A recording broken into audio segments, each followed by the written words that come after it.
one place I always thought about, and I just wanted to be there with you. The place that no eye has ever seen, the place that no heart has ever perceived. I had a great feeling inside of me. Bismillahirrahmanirrahim.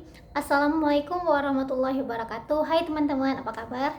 Bertemu lagi dengan saya Nurul Aida Muhammad, mahasiswa Prodi PAI STAI Nusantara Kota Banda Aceh. Di sini saya akan menjelaskan sedikit mengenai perbedaan pendapat empat mazhab mengenai itisan. Harus kita ketahui, sumber hukum yang telah disepakati oleh para ulama ada 4, yaitu Al-Quran, Sunnah atau Hadis, Ijma' dan Qiyas. Namun adapun sumber hukum yang diperselisihkan di kalangan para ulama, yaitu seperti istisan, istislah atau yang disebut dengan maslahah mursalah, sa'an al-darai, urf, istisbat dan mazhabnya sahabat. Di sini saya akan menjelaskan mengenai perbedaan pendapat para ulama mengenai istisan. Sebelum itu harus kita ketahui apa yang dimaksud dengan istisan. Saya akan menjelaskan sedikit definisinya. Istisan menurut etimologi diartikan menganggap ataupun meyakini kebaikan atas sesuatu. Istisan ialah sebuah hasil yang diperoleh dari pemikiran mujtahid atas akal dan juga istibat hukum yang dilakukannya. Secara konsep sendiri, istihsan diartikan sebagai bentuk guna mengambil dan mengamalkan hukum karena dianggap sebagai hukum yang lebih unggul dibandingkan dengan hukum asalnya.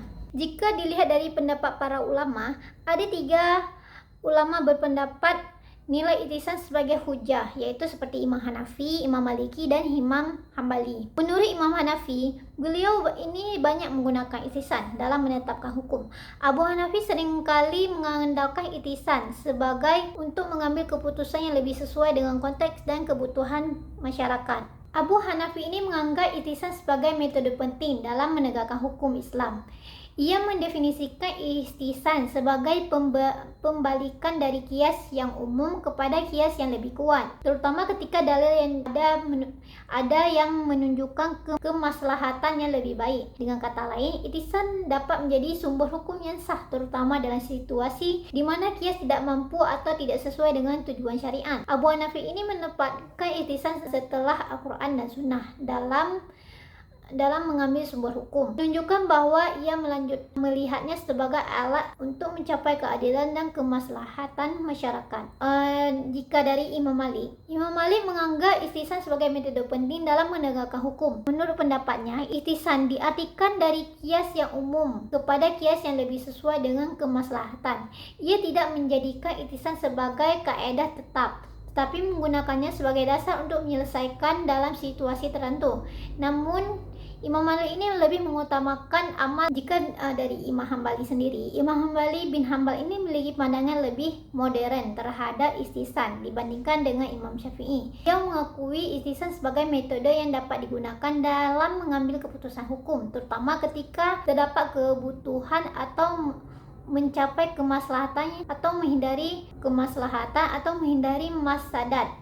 Namun Imam Ahmad ini tetap mengutamakan sumber hukum yang lebih kuat seperti Al-Quran, Sunnah, dan Ijma'. Ia berpendapat bahwa istisan harus tetap berlandasan pada dalil-dalil yang sah dan tidak boleh bertentangan dengan prinsip syariat. Berbeda lagi dengan, ada satu ulama yang berbeda pendapat mengenai itisan, yaitu Imam Syafi'i. Imam Syafi'i ini menolak itisan sebagai metode dalam menetapkan hukum. Ia berpendapat bahwa itisan tidak memiliki dasar yang kuat dalam Al-Quran, Sunnah, Ijma' dan Qiyas. Menurutnya, itisan cenderung dipengaruhi oleh hawa nafsu dan tidak dapat dijadikan sumber dalil syara'. Ia menekankan bahwa setiap hukum harus berdasarkan pada dalil yang jelas, dan penggunaan itisan dianggap sebagai pengembalian keputusan yang tidak sah karena tidak berlandasan pada sumber yang diakui. Sekian penjelasan saya sedikit mengenai perbedaan pendapat para ulama tentang itisan ini. Jika ada kesalahan dan kekurangan, saya mohon maaf, dan jika kurang paham ataupun tidak mengerti bisa ditanyakan di komentar. Sekian, assalamualaikum warahmatullahi wabarakatuh.